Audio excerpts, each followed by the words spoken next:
with some of these like police shootings, what are your thoughts on?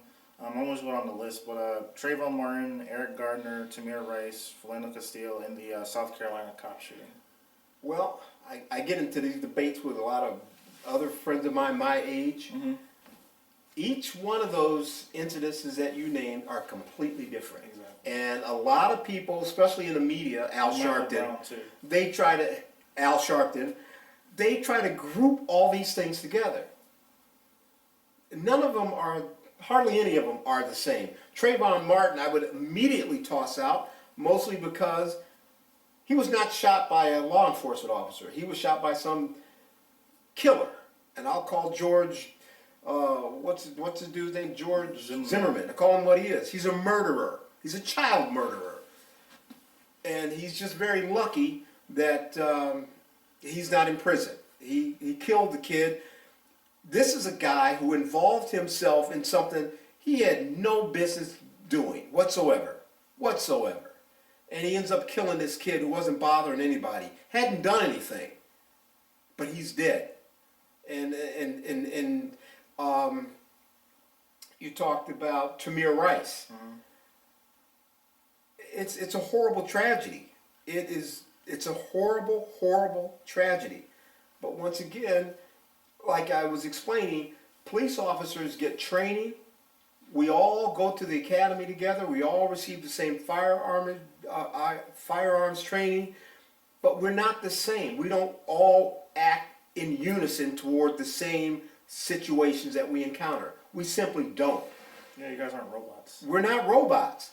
And the fact that Tamir Rice was shot, I guarantee you, if you put 10 cops in that exact same scenario, at least half of them would have shot that kid. At least half. And that's the truth. People don't want to hear it, but it's the truth.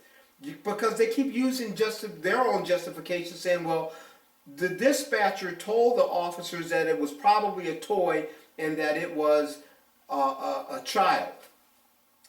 Police officers are trained from day one.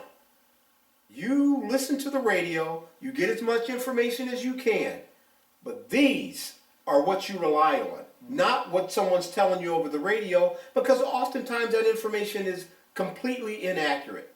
And if every officer went by what the radio told him every time, he'd probably end up getting himself in a lot of trouble, because you don't know what this situation is until you get there. No, go ahead. Oh, you can't probably tell that if it's a toy gun or not. No, you can't. You can't tell. And officers are also understanding, like I said, when you go through the FATS training, and in your police academy, we study police shootings all over the country.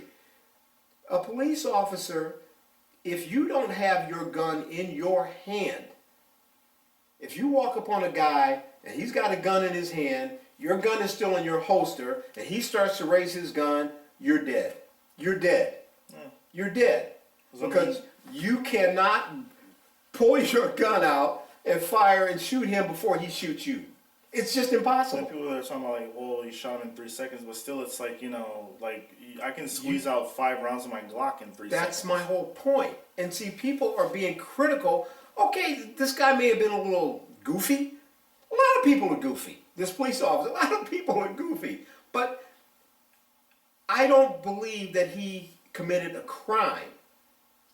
I certainly don't believe he went to that park with the intent of shooting that boy. He went to that park because he was sent to that park, because someone called him to that park, because someone was walking down the sidewalk pointing a gun at people.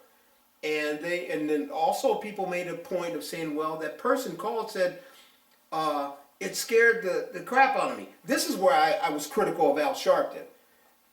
He kind of circumvented those statements by not mentioning the person that made the call. When the person made the call, this is what they said. He pointed a gun at somebody. It might be a toy. This might be a kid, but it scared the shit out of me. So what that tells me is that person was this close to the kid. That split second, he thought it was real. He said it because it scared the shit out of me. So how is that officer supposed to differentiate in that same amount of time? And see, Al Sharpton conveniently left that out, that the caller stated that it scared the shit out of me. He thought it was real for a split second. And that officer, the decision to pull that trigger only took a split second. You get out of the car and I guarantee you, if you're going on a call with a gun, you should have your hand on your gun, if not out of the holster, down your side. I mean, you don't get out, if you're unsure and you get out of the cruiser, you don't always get out, guns pointed, but you got it. And it was always, with me, it was always like you take the gun out and you're hidden. So it's not obvious that I'm pointing a gun at you. I'm trying to assess the danger threat. I'm trying to assess whether or not I need to take more aggressive action. But I'm not trying to intimidate anybody by getting out of the car with my gun, excuse me, pointed at them. What about Eric Gardner? Once again, I think that's a tragedy, but this brother brought death to his own doorstep. And people don't want to look at that as factual. Eric Garner, what he was doing was petty. Sure enough, selling loose cigarettes it's petty. But in the Eric Garner case, I think there's enough blame to go around on both sides. Eric Garner versus the police. I think the police handled the situation poorly. How would you have handled that? I would have wrote this big brother a summons because there was a crowd starting to gather. If you saw the footage, there was a crowd starting to gather. He's selling loosies. It ain't a big deal. And the crowd started gathering. People standing out there holding up their cell phones. Arthur Hill would have said, hey, write this dude a summons and let's get the hell out of here. That's exactly what I would have done. And the sergeant that was on scene did not do any of those officers any justice. He should have made the call. Write him a summons and let's go. What about Mike Brown? Mike Brown, another situation. I can't totally justify the police firing shots the way he did, but damn it, Michael Brown brought death to his doorstep. Brothers know. You walk up to another dude and say, fuck you. It's on. What did Michael Brown think was going to happen when he told the police officers, hey, get out of the middle of the street, get up on the sidewalk. And he turns around and yells, fuck you. What did he think was going to happen? I mean, seriously. He just robbed the store too. And it's like... But then, see, that's the whole thing. That's even more reason to show you that this guy was just a stone nut. He knew he had just robbed the guy at the store. He knew he had just done that. Yet, when the police stop him, the police officer doesn't even bring it up. So he had to know. The police don't even know I did this yet. So instead of getting on the sidewalk and go, man, I got away with that one, he brings more attention to his stupid ass by yelling, fuck you, to the police officer. I'm like, what the hell? Dude, you just robbed the store. Get your ass on the sidewalk and be gone. I'm Michael Brown. Fuck you. What a moron. And like I said, I'm not justifying the guy shooting him the way he did, but then it got worse. When you're challenging the police officer's authority by telling him fuck you. You're challenging his authority. You know darn well you're going to have a confrontation. Any of y'all out there know what I'm saying is the truth. You yell at a police officer, fuck you, there's going to be a confrontation. So the officer backs up, and what does Michael Brown do? He walks up to the police officer. The police officer's going to get out of the car to confront him. He pushes the door shut on the police officer. Then he punches him through the window. Oh, yeah, I did. I'm like, and then everything unfolded when he got out of the car and he ends up shooting him. I'm like, what the hell? You yell at the police, you just robbed the store, told the police officer, fuck you, pinned him into his car and punches him in the side of the face. And you want to make a martyr out of him. Amazing. Like I said, I'm not justifying the number of shots the officer fired to kill this guy. I certainly wouldn't have done that. But if you think this guy wasn't complicit in his death, you're lying to yourself. You're lying to yourself. What about Phillando Castille, the guy in That was Minnesota. Woo! The officer that shot him probably never should have been a police officer. Because if you're that scared, and I can give you a good example, when the being allowed to carry a gun here in Akron, in Ohio, I was at that time I was assigned to the traffic unit, and I was taking a traffic crash accident report. I get out of the car, I walk up to this dude. He's in his car. His car is bent up, jacked up, and he's sitting in his car. He goes, "Officer," same thing Castille did. He says, "Officer, I have a carry concealed permit, and my gun is right here." And he raises up his jacket, and there's his gun. I didn't freak out. I didn't pull my gun on him. I didn't shoot him. I reached in the car, took the gun out, dropped the clip out, ejected the shell out, put the gun in my gun belt, stuck the clip in my pocket, put the bullet in my other pocket, took my accident report. Ambulance came, took him to jail. I gave him a receipt for his gun. They took him to jail? No, I'm sorry. I'm sorry. The ambulance came. They took him to the hospital. Okay. Towed his car. I took his weapon to the station, tagged it, put it in the vault in DB, and when the guy got out of the hospital, he came down and claimed his gun. I didn't shoot him. And this is what this guy did. He advised the officer, "I have a permit, I am carrying my gun." And then the police officer pulls out his gun and shoots him. That's crazy. And the only reason I can speak to it is because it happened to me. I've never once felt threatened. Because if the dude is going to tell you, "I have a permit to carry my gun and here's my gun," I don't think his intention is to shoot me. Because if he was going to shoot me, he wouldn't tell me that he's got a gun. And so how this guy reacted to that, I thought this dude never should have been a cop. What about the South Carolina police officer that shot the guy running away? What are your thoughts on that? The jury's decision, one of the jurors' decision not to find this guy guilty is a coward. Because there is no way you can look at that footage and determine that that was not a cold-blooded killing. That was, he made no effort to, if you ever noticed, he didn't run 1 foot. When that guy ran, dude's reaction was this.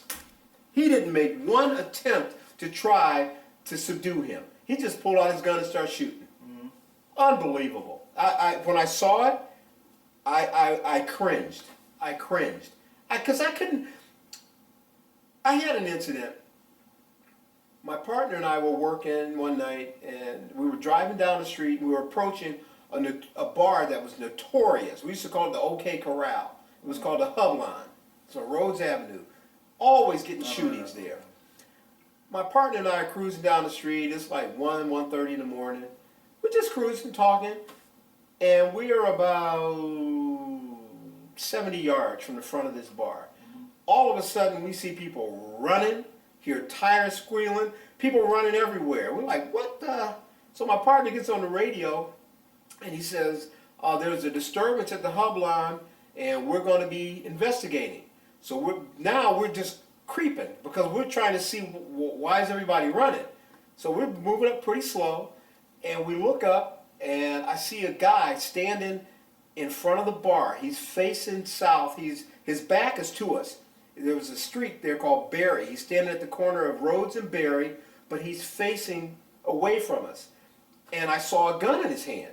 And he's looking up and down the street. He's looking to his right, to his left, to his right, to his left. We're coming up behind him. He doesn't see us. None of the people running ever say, "Hey, the police are here." They didn't say anything. We cruise up. I opened my car door, and I told my partner, I said, "He's got a gun." My partner said, "No, man, he's got 2 guns. And then I could see the other one. He had one in each hand, 2 chrome pistols. But he had his back to me. So I got out of the car. I got the shotgun out of the shotgun rack, cranked one in. I started walking up on the sidewalk. I'm probably about maybe 15, 20 feet behind this dude. And I got my shotgun pointed right at his back. In my head, I'm thinking, if he turns around, you got to shoot him. So as soon as I get the gun rested in good spot, I say, you with the guns, drop him. What he did was he never turned around. He put the guns down to his side. He lowered his hands. Guns were down to his side. He looked over his shoulder, and he let them go. And they fell to the ground, and he took off running. Anyway, to shorten the story, we ended up catching the dude. And he ended up, we didn't know what had happened. He shot 4 people inside the bar. He had shot 4 people. But the call had never gone out over the radio, so we didn't know what he had done yet. And so I guess some of the people that were there were angry that this dude from the east side came over to the west side, popped 4 people in the bar, and then he walks up to me and he goes, man, you had it. I said, what? He says, man, you had it. Why didn't you shoot him? And I looked at the dude, and swear to God, I looked at him and I said, get the fuck away from me. Because I'm thinking, he wanted me to shoot this dude in the back. Essentially, that's what I would have been doing. I would have shot him in the back. And in my mind, I'm thinking, if he turns around, I have to shoot him. Turning around meaning turning to face me with the guns. But he never did. He put both arms down, and he looked over his shoulder. And when he saw it was the police, he dropped the guns and he ran. There was no reason to shoot him. On the same hand, you put 10 officers in that same situation, once again, I will bet you, and at least 4 of them probably would have shot him. And they probably would have been justified. But in my mind, I could not, it's funny, explaining it now, it seems long, but when you're in the moment, it happens so quick. But it's incredible how in your head it's happening very slow, your thoughts are very clear, and you don't panic. And I'm not saying that I'm this brave guy, but I never felt panicked, and I didn't feel in danger. I felt like I had the upper hand. So there was no reason to shoot the dude. But it's amazing how people, now if I would have shot that dude in the back and they wanted to prosecute me for it, that same guy asked me why didn't I shoot him probably would have been the one testifying saying, yeah, he just shot the dude in the back for no reason. So I'm glad and I remember I was married at the time, and when I got home and I was telling my wife about what happened, and that's what she said to me. She says, why didn't you shoot him? He could have turned around and shot you. And I'm like, you weren't going to shoot me. Because I like I said, he had his back to me, and I had a Remington 850 pump shotgun. There was no way he was going to be able to turn around and find me with his eyes before I could shoot him. Yeah, that just wasn't going to happen. Yeah, I mean, you would have So there was no reason to shoot him. Yeah. No reason. So, like I said, but that was just me. Another guy might have. So that's why I'm not going to be I'm not real critical about all these police shootings. There's some I'm critical of, like the one in South Carolina. The one in South Carolina, and this recent one in Hudson is kind of freaking me out. What was that about? Oh, it was a young law student. I believe he was a Muslim student from another country, and he was driving his car, and he had a traffic accident. He skipped another car. His car flips over. This police officer comes up. He says the guy jumps out of his car and he's running wildly. He's running wildly. So he pursues the guy. And the first thing that struck me was not that he drew the gun, but he gave a verbal command or statement saying, stop or I'll shoot. Why? It's a traffic accident. Why? Maybe he's like startled that he might, if he's from like, you say he's Middle Eastern or something. Yes. He might be scared. But that's a personal problem. Yeah. I mean, you're there to do this job. Just because he's of Middle Eastern descent, there's no reason to pull a gun on him. And so, but that's what he said. Then he said that he chased him for a while, and they got into a fight, and they struggled over the gun, and he fired and he killed the guy. That was his original statement. And then when the BCI investigators got involved, then you find out that he fired 6 shots. That's a big difference from what his original statement was. And not only that, the account of how the shots were fired were like, there were a series of 3 shots, then a pause, and whimpering. They just, the video camera from the car picked up the sound of the whimpering and the gunshots. Mm-hmm. There were 3 boom, boom, boom, whimpering. They didn't say who, they said a male whimpering. Then you heard boom, boom, boom. And this guy was shot in the face once, and in the leg and in the arm. I think he was hit like 3 different times. I'm having a real hard, from what he said and from what the audio picked up from the car, and the sequence of shots doesn't match what he said happened to me.